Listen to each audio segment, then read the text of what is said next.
एक समय की बात है, एक राजा थे। उनकी उम्र अब काफ़ी हो चुकी थी। वो अब काफ़ी बूढ़े हो चुके थे और उनके 3 बेटे थे।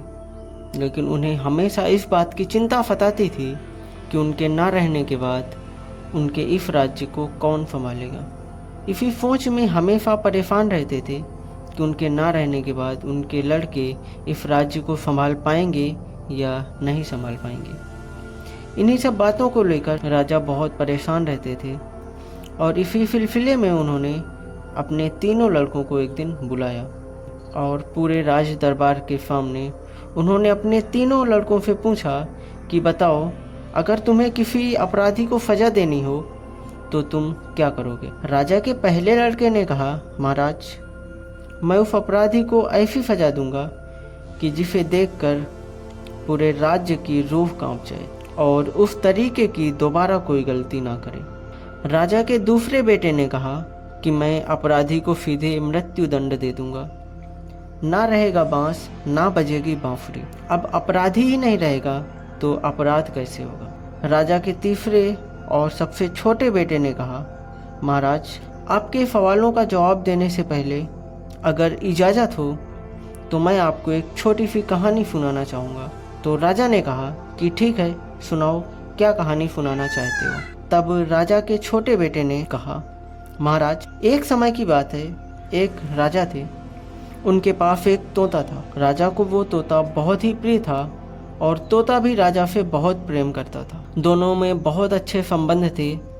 एक दिन तोते ने कहा कि महाराज, मुझे अपने परिवार वालों से मिले हुए बहुत टाइम हो गया है और मैं अपने परिवार वालों से मिलने दोबारा जाना चाहता हूँ। राजा ने कहा कि ठीक है, जाओ, लेकिन ज़्यादा टाइम मत लगाना, तुम जल्दी वापस लौट आना। तोता राजा से इजाज़त लेकर अपने परिवार वालों से मिलने के लिए निकल जाता है और 2-3 दिन की दूरी तय करने के बाद वह फाइनली अपने परिवार वालों के पास पहुंच जाता है। उनके साथ कुछ दिन का समय बिताता है और उसे वहां आम का एक पेड़ मिलता है, जो वो मामूली आम नहीं था। वो एक ऐसा आम था जिसको खाने से आदमी हमेशा युवा रहता है। तो उसने सोचा कि मैं इस आम का एक फल ले लेता हूँ और इसको महाराज को खिला दूंगा, जिससे वो हमेशा जवान बने। और अब वो तोता वो आम का फल लेकर वहाँ से निकल पड़ता है। क्योंकि वहाँ से राजमहल की दूरी काफ़ी थी, तो रास्ते में एक जगह विश्राम करने के लिए रुक जाता है और वहीं बगल में आम रखकर विश्राम करने लगता। और इतने में ही उसकी आँख लग जाती है और वह सो जाता है। कुछ टाइम के बाद वहाँ पे एक विषैला सांप आकर उस आम को थोड़ा सा खा लेता है। तोता आराम करने के बाद जब उसकी आँख खुली तो उसने आम को उठाया और सीधे जाकर राजमहल में रुका और राजा को आम दिया। तो राजा ने क्या किया कि उसको थोड़ा सा काट कर अपने पालतू कुत्ते को खिलाया और जैसे ही आम के टुकड़े को कुत्ते ने खाया, वह कुत्ता वहीं मर गया। अब राजा समझ गया कि लग रहा है ये तोता मेरे किसी दुश्मन से जाकर मिल गया है और यह मुझे मारना चाहता है। इसलिए वो राजा तुरंत तोते को मरवा दिया और उस आम के बचे हुए टुकड़े को राज्य के बाहर फेंकवा दिया। काफ़ी समय बीतने के बाद गांव के बाहर एक सुंदर सा आम का वृक्ष लगा हुआ था और उसमें फल भी लगे थे।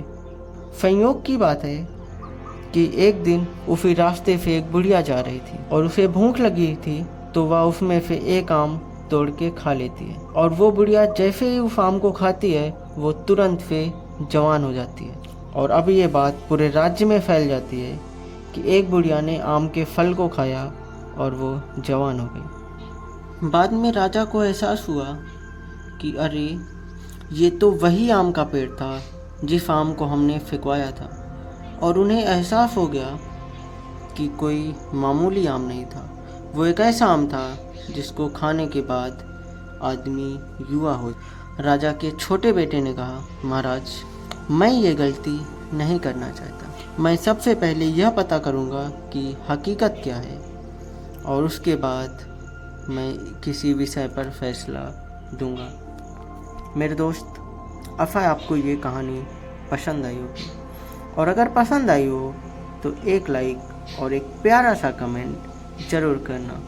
ओके दोस्त, बाय बाय। Take care.